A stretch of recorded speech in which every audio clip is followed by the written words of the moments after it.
اسلام بڑا شائستگی کا، تہذیب کا، معتدل اور خوبصورت دین ہے۔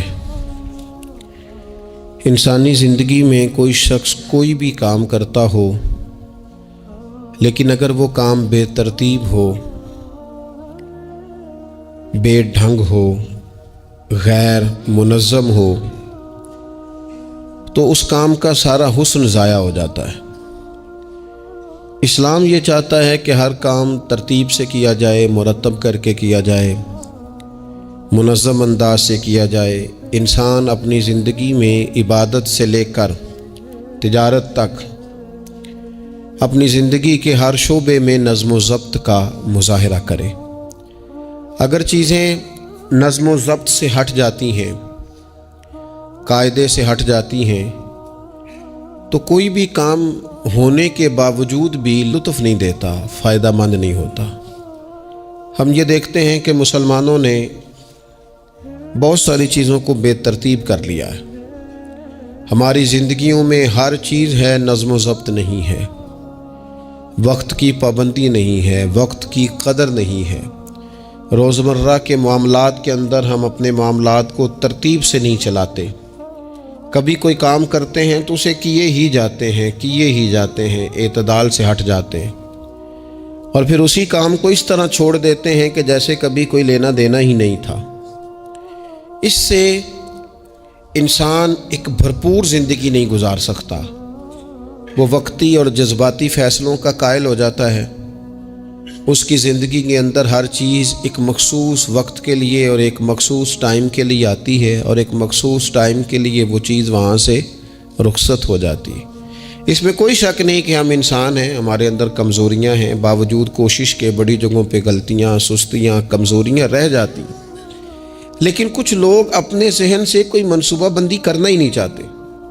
ہو جائے گا، اللہ کرم کرے گا، اللہ بڑا مہربان ہے، بھئی یہ ساری باتیں ٹھیک ہیں، لیکن اسی کریم رب نے کہا ہے صبح اٹھو، اسی کریم رب نے کہا ہے کہ وقت پر نیند پوری کرو، اسی کریم رب نے کہا ہے کہ ان الصلاۃ کانت علی المؤمنین کتابا موقوتا، فرمایا بے شک نماز مسلمانوں پر مقررہ وقت پر فرض ہے۔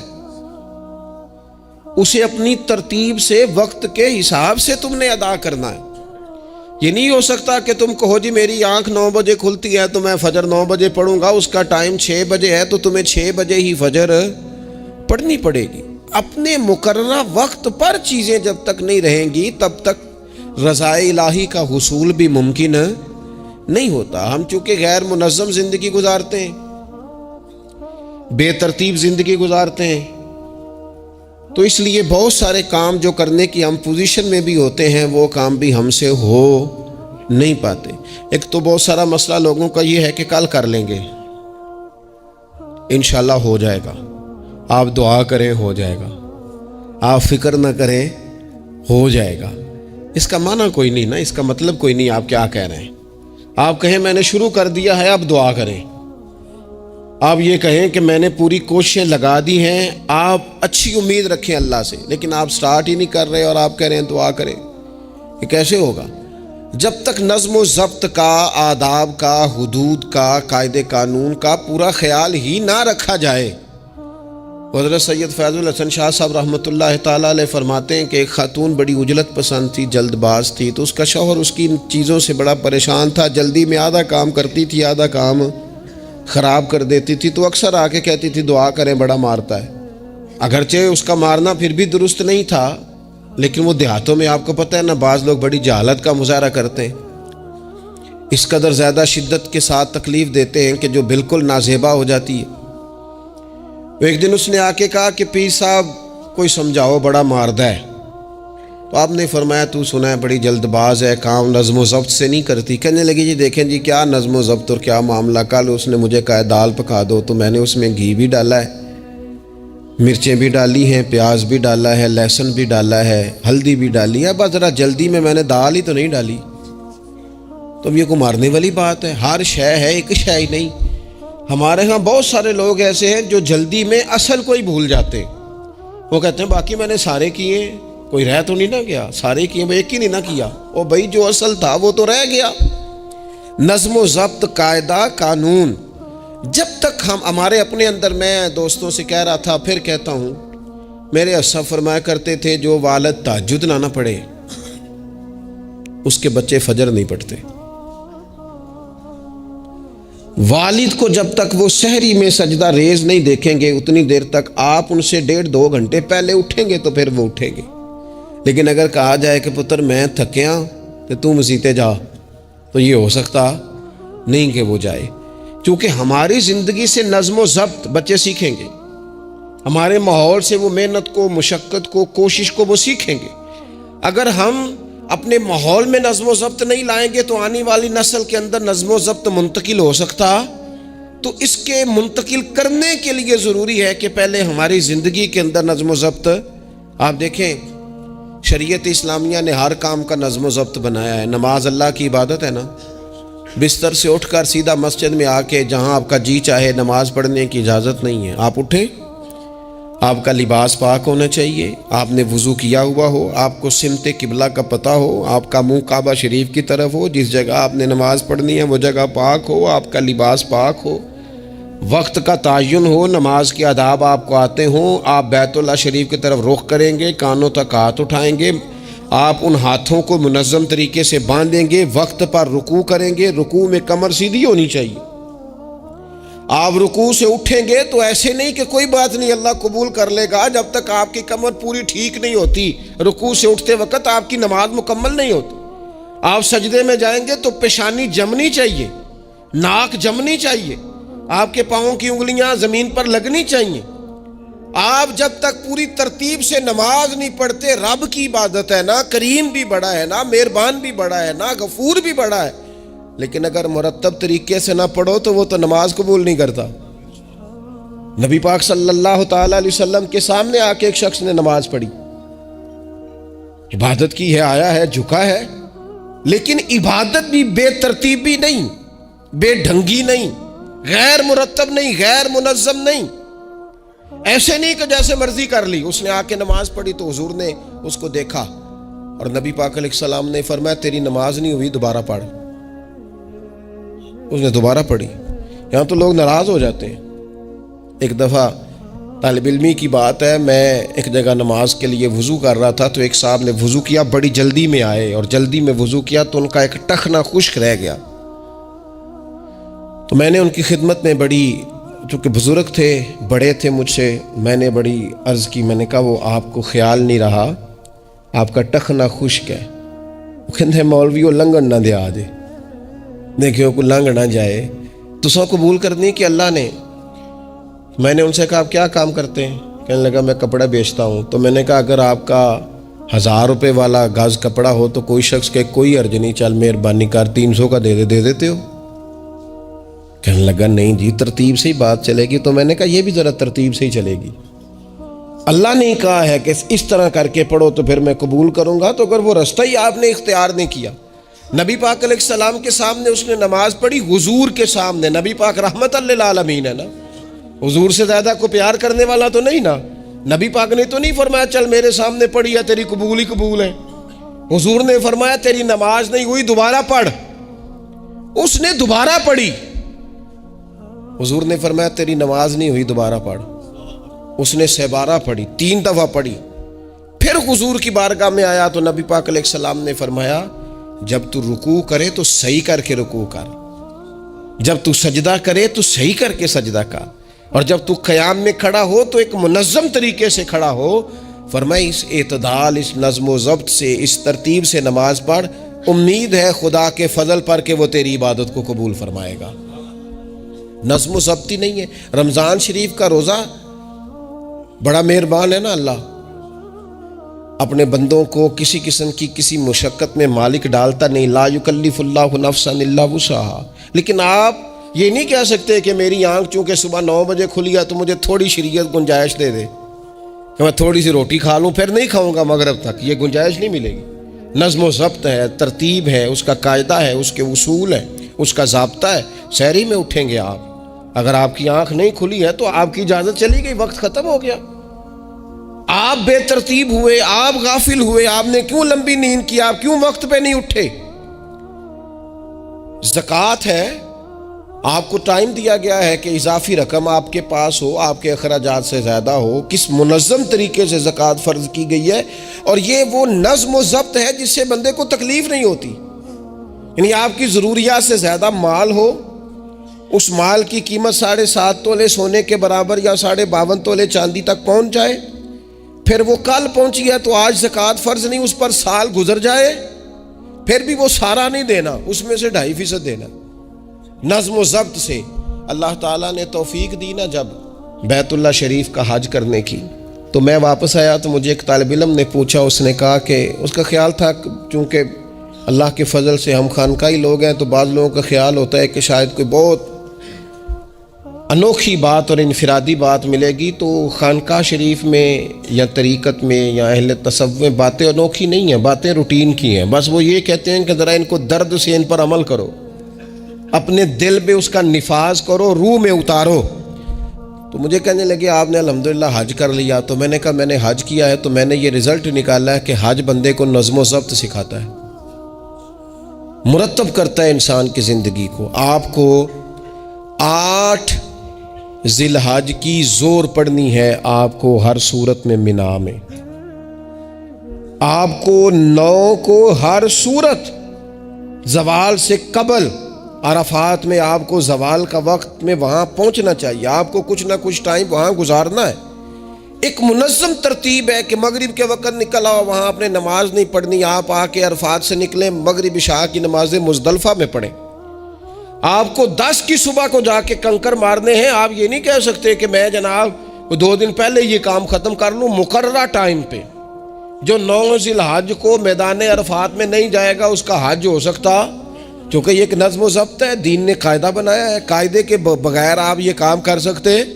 میں مصروف ہوں جی، مجھے سفر کرنا ہے، میں نے قربانی کرنی ہے تو 10 کو نہیں کر سکتا، میں 8 کو کر کے چلا جاؤں تو جاؤ، اللہ قبول ہی نہیں کرتا۔ قربانی اپنے ٹائم پہ، مقررہ وقت پر۔ نظم و ضبط پوری عبادات اسلامیہ میں آپ دیکھ لیں، نظم و ضبط ہے، اصول ہے، قاعدہ ضابطہ ہے۔ وہ ہمارے یہاں کچھ لوگ نا درویشی کی بنیاد پر بھی جہالت پھیلاتے ہیں، وہ کہتے ہیں جی اسی درویش لوگ ہیں جی، ہم کسی نظم و ضبط کے قائل نہیں۔ اس کا کیا معنی ہوا جی؟ وہ درویش تو تنظیمیں نہیں چلاتے، تو درویش کیا چلاتے ہیں؟ جہالت چلاتے ہیں۔ درویش ہی تو تنظیم چلا سکتا ہے، درویش ہی تو ادارہ چلا سکتا ہے، درویش ہی تو ایک منظم سلسلہ تعلیم آگے لے جا سکتا ہے، چونکہ اس کی زندگی میں نظم و ضبط ہوتا ہے، اس کی زندگی ایک پورے قاعدے کے مطابق مرتب ہوتی ہے، اس کی زندگی میں ٹائم ٹیبل پوری ترتیب سے ہوتا ہے۔ تو یاد رکھیے گا کہ نظم و ضبط ایک حسن ہے۔ آپ دیکھیے شریعت اسلامیہ کس طرح سے ہماری تربیت کرتی ہے۔ شریعت تو کہتی ہے باقی ساری چیزیں تو ایک طرف رہ گئیں، کسی کے گھر بھی جانا ہے تو نظم و ضبط سے جانا ہے۔ آپ کے بھائی کا گھر ہے، آپ کے دوست کا گھر ہے، آپ کا قریبی تعلق ہے، بغیر اجازت جا سکتے ہیں؟ دین نظم سکھاتا ہے۔ قرآن مجید فرقان حمید نے کہا یا ایھا الذین آمنوا لا تدخلوا بیوتا غیر بیوتکم حتی تستأنسوا وتسلموا علی اہلھا۔ کیا کرو؟ اگر کسی کے گھر جاؤ نا تو پہلے جا کے اجازت لو۔ یا ایھا الذین آمنوا، اے ایمان والو۔ کن سے کہا؟ صاحب کسی کے گھر میں داخل ہونا ہے تو پہلے کیا کرنا ہے؟ اجازت لینی ہے، اہل خانہ کو سلام کرنا ہے، اور اگر وہ اجازت نہ دیں تو پھر ان کے گھر میں داخل نبی پاک علیہ السلام 3 دفعہ دستک دیتے تھے، اجازت نہیں ملتی تھی تو لوٹ آتے تھے۔ جھگڑا کیا ہے؟ یہاں عام لوگ ناراض ہو جاتے ہیں، کہتے ہیں میں ملنے گیا سا جی تو مینوں ٹائم ملیا سی، آپ کے ٹائم کا نہیں میں نے خیال کیا۔ جب تک آپ نظم و ضبط نہیں سمجھتے، ترتیب نہیں سمجھتے۔ آپ دیکھیں نا نبی پاک صلی اللہ تعالی علیہ وسلم کے گھر کھانا تھا صحابہ کا، صحابہ نے کھانا کھا لیا۔ بہت سارے لوگ ایسے ہوتے ہیں جو کھانا کھانے کے بعد بیٹھ جاتے ہیں، شادیوں پہ، بیاہ پہ آپ دیکھتے ہیں گپ شپ لگنے لگتی ہے، وہ دیر تک بیٹھے رہتے ہیں۔ تو وہاں بھی کچھ لوگ بیٹھ گئے، کوئی اچھی گفتگو، کوئی دین کی، کوئی خیر کی بات ہونے لگی۔ نبی پاک علیہ السلام 2-3 دفعہ تشریف لائے، ان کو دیکھا، یا ایھا الذین آمنوا لا ترفعوا اصواتکم فوق صوت النبی ولا تجہروا لہ بالقول۔ نبی پاک صلی اللہ تعالیٰ علیہ وآلہ وسلم کی بارگاہ میں تو آواز اونچی نہیں کرنی، تم نے اس طرح چلا کر بات نہیں کرنی، اس طرح لوگ آپس میں کرتے ہیں۔ دھیما لب و لہجہ، یا ایھا الذین آمنوا لا تقولوا رائنا وقولوا انظرنا، لفظوں کے چناؤ میں احتیاط کرنی۔ اور دیر تک بیٹھے رہے، بات چیت ہو رہی ہے، حضور دو ایک دفعہ آئے واپس چلے گئے، اللہ تعالیٰ نے قرآن نازل کر دیا، فرمایا میرے محبوب کو تکلیف دیتے ہو؟ جب کھانا کھا چکو تو اٹھو، اب جاؤ، ختم ہو گئی دعوت، ٹائم مکمل ہوا، اب کوئی کام کرنے دو۔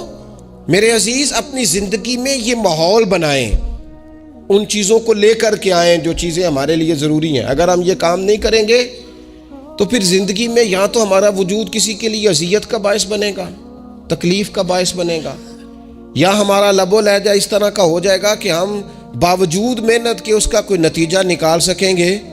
محنت ہو رہی ہے لیکن نظم و ضبط سے نہیں ہو رہی، بے ترتیب ہو رہی ہے، بے تکی ہو رہی ہے، تو بجائے زیادہ مشقت کے نتیجہ تھوڑا آئے گا۔ اس لیے نظم و ضبط اپنی زندگی میں، قاعدہ قانون۔ میرے رسول پاک علیہ الصلاۃ والسلام نہ لوگوں کو قانون توڑنے سے منع کرتے، حضور علیہ الصلاۃ والسلام لوگوں کو اطاعت امیر کا حکم دیتے، امیر کی فرما برداری کی بات سناتے، فرماتے اگر تمہارے اوپر نک کٹا حبشی غلام بھی امیر بنا دیا جائے جو کتاب اللہ کے مطابق تمہیں حکم دے، تو اللہ کے محبوب فرماتے ہیں اس کی بات بھی سننا اور اس کی فرما برداری بھی کرنا، پیچھے نہ ہٹنا۔ تم یہ نہ دیکھنا کہ یار یہ تو نک کٹا حبشی غلام ہے اور میں تو معاذ اللہ سے بہتر ہوں، اس کی فرما برداری کرنا، اس لیے کہ نظم و ضبط قائم رہتا ہے جب لوگ قانون کی پابندی کرتے ہیں، اور جب قانون کی پابندی نہیں ہوتی، جہاں قیام عدل نہ ہو وہاں قرار ہو سکتا ہے۔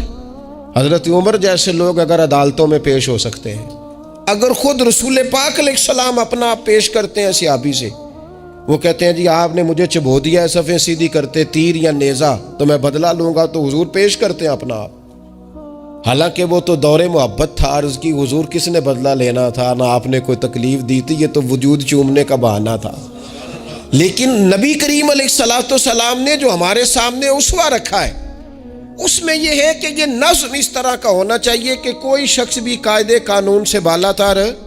حضور علیہ السلام نے فرمایا 3 لوگ سفر کریں تو ایک کو امیر بنا لیں، ورنہ بار بار بحث ہوگی، ایک کہے گا یہاں ٹھہرنا ہے، یہاں کھانا کھانا ہے، یہاں نماز پڑھنی ہے، دوسرا کہے گا یہاں 3 سفر کرو تو ایک کو اپنا امیر مان لو۔